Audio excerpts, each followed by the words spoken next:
С 22 по 23 ноября нынешнего года в столице Великобритании прошел инвестиционный форум «Туркменистан. Инвестиции и развитие».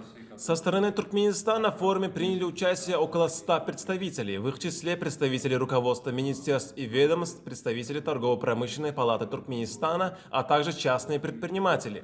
В форуме «Туркменистан. Инвестиции и развитие» приняли участие представители 74 крупнейших компаний из более чем 150 стран мира, среди которых Япония, Азербайджан, США, Франция, Китай, Великобритания, Объединенные Арабские Эмираты и Федеративная Республика Германия.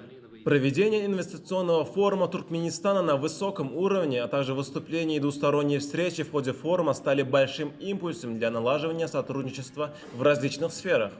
Также спикеры форума подчеркнули готовность многих британских компаний сотрудничать с Туркменистаном.